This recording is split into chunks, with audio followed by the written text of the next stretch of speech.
The fluorescent lights buzzed softly over the aisles of Baxter's Home Goods, the kind of suburban store that sold everything from air fryers to fake houseplants. It smelled faintly of lemon cleaner and burnt coffee, the soundtrack a faint hum of pop music mixed with beeping scanners.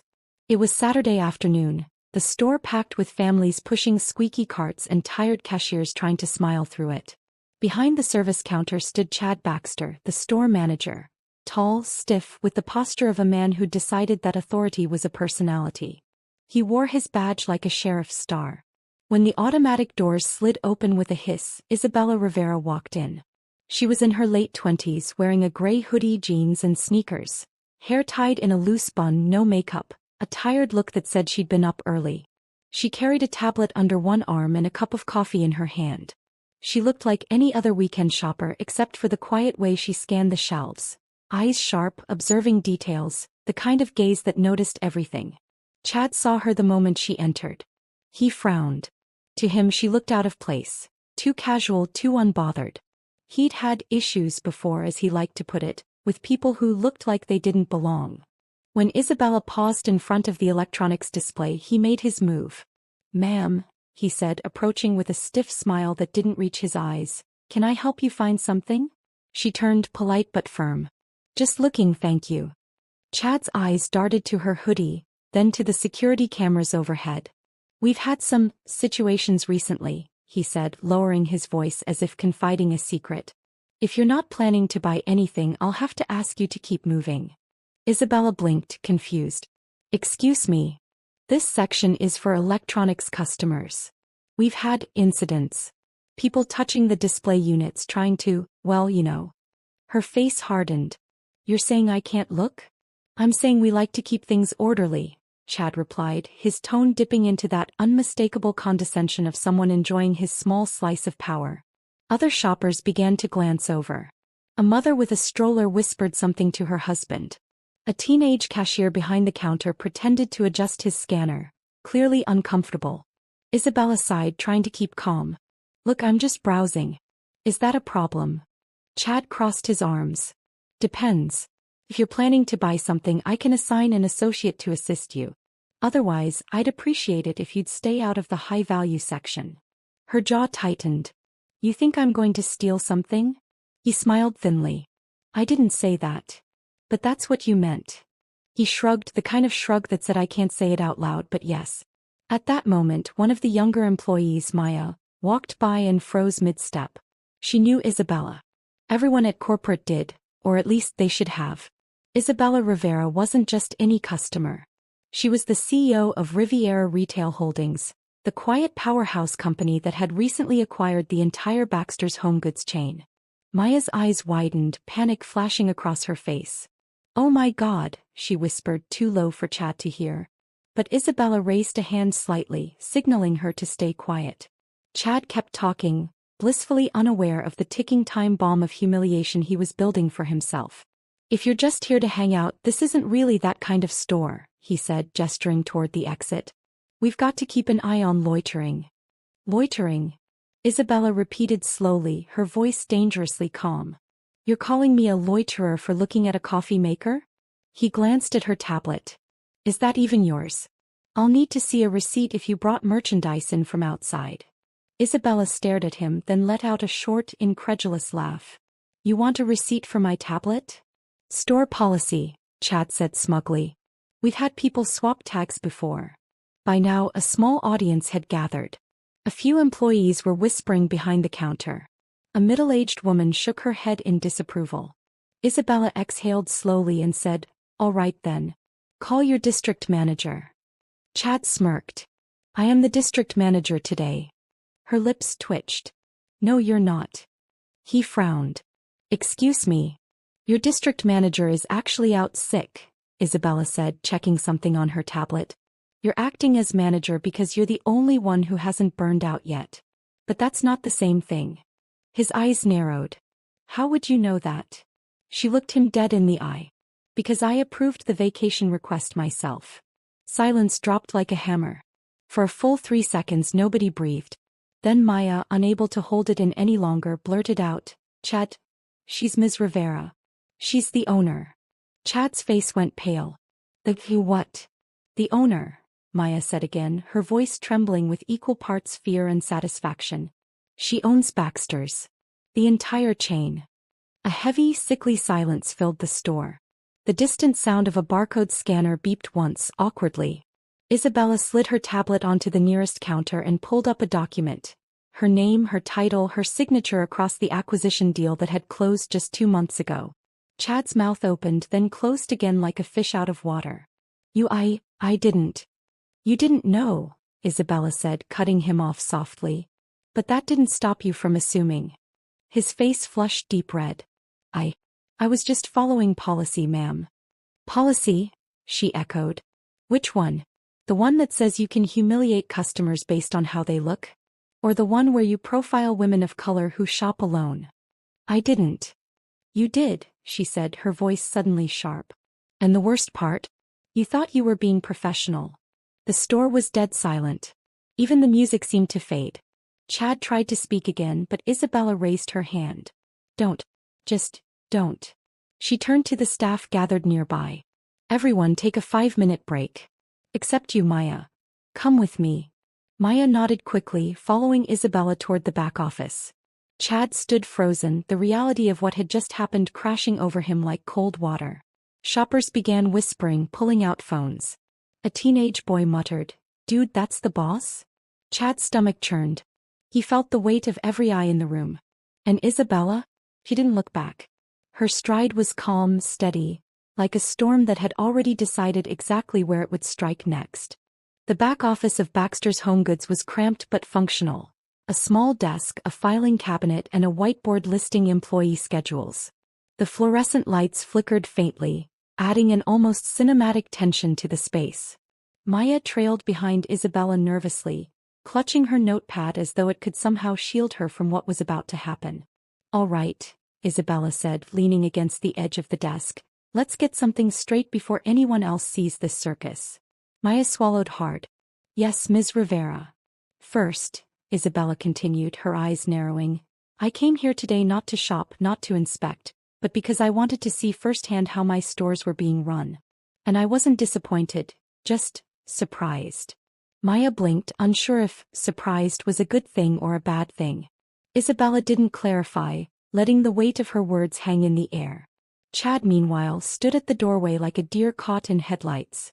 He had frozen mid-step, unsure whether to retreat, apologize, or somehow vanish. You, Isabella said, pointing at him, have been doing a wonderful job of turning what should be a routine store visit into a public humiliation spectacle. Chad's mouth opened and closed. I was following protocol, ma'am. Isabella cut him off. No, Chad. You weren't following protocol. You were following prejudice. Assumptions. Fear dressed up in a badge. Maya flinched slightly as the words hit. Chad's face went crimson, the color of embarrassment mixed with panic. I didn't mean, he started again, but Isabella's gaze pinned him like a hawk. You didn't mean anything, she said softly, almost mockingly calm, and that's exactly the problem. You assumed a hoodie and a coffee cup made me less than human. That assumption is why you embarrassed me, why your staff was uncomfortable, and why your customers were staring. All because you thought you knew who I was. Chad swallowed, his throat dry. You thought wrong, Isabella interrupted. She tapped her tablet, and a document appeared on the screen, displaying the Riviera Retail Holdings logo. This company owns every single store in this chain. Every single one. The reality struck Chad like a physical blow. His knees went weak and he had to hold on to the doorframe. I didn't know, he admitted, though the words tasted bitter in his mouth. No, Isabella said, stepping closer. Her voice dropped just a fraction sharper now. You didn't know. But that doesn't erase the humiliation. It doesn't erase the assumption that I was beneath you because of how I dressed or how I looked. Maya watched, wide-eyed, as Isabella leaned over Chad's desk, her presence commanding. You're going to learn something today, Chad. Not because I want to embarrass you, though I admit it's tempting, but because you need to understand what responsibility really looks like. Chad opened his mouth again, then closed it. His usual defenses, his rehearsed lines about company policy and procedures, suddenly seemed empty and meaningless.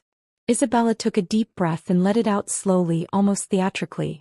You see, Chad, running a store isn't about rules. It isn't about badges or hierarchy. It's about people. Customers. Employees. Every single person who walks through those doors deserves respect.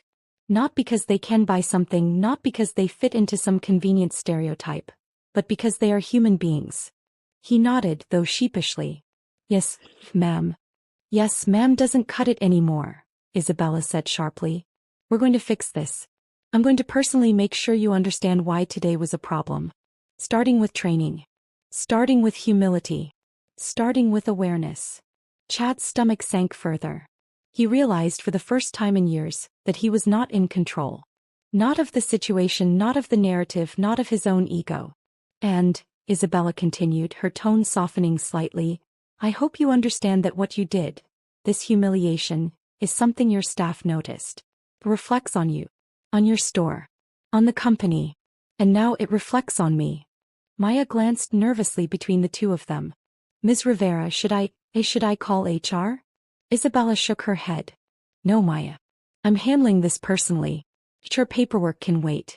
Chad needs a lesson, not bureaucracy. Chad's face was a mixture of shame and disbelief. He had spent years climbing the managerial ladder, relying on rules and a sense of authority, and now he was being dismantled piece by someone he thought was just another customer. Now, Isabella said, stepping back and straightening her hoodie, let's talk about how we move forward. Chad swallowed. I'll do whatever you say. Training, workshops, anything. I didn't know it was you. I didn't know me, didn't know what I represented, didn't know that one wrong assumption could unravel years of your so-called professionalism, Isabella said, cutting him off. That's the point. You need to recognize the power of assumptions. And the danger of judging someone by appearances. Chad nodded miserably. I understand, ma'am. I truly do. Isabella looked around the office. Good. Then let's start by having you meet your employees. Not just as a manager, but as someone willing to learn. I want you to apologize sincerely. To every single one of them who witnessed your behavior. Chad's stomach turned. Public humiliation was not new to him, but this? Standing in front of his staff, knowing he had misjudged someone so profoundly? This was a different kind of fear. Yes, ma'am, he said, voice trembling. Isabella turned to Maya. And you? You're going to make sure he follows through. No excuses. He needs to see the impact of his actions. Maya nodded quickly. Yes, Ms. Rivera. Isabella took a final look around the room, her eyes sharp but not unkind. And Chad? Learn this. Leadership isn't about fear or power. It's about understanding, respect, and humility. If you can't grasp that, you shouldn't be running this store, or any store in this chain. Chad swallowed hard. I promise. Isabella gave a small nod. Good. Try as a start. But remember, actions speak louder than words. Now let's go meet your staff. And with that she turned, leaving Chad standing frozen, the weight of reality crushing down on him. He had spent years managing stores, thinking he was competent, thinking he was respected. And now, a woman in a hoodie had completely rewritten his understanding of power. As they walked back toward the main floor, Isabella's presence drew attention. Employees whispered, eyes wide. Shoppers paused, sensing something unusual. And Chad? Chad knew in the pit of his stomach that nothing would ever feel the same again. The main floor of Baxter's Home Goods felt different now, almost surreal.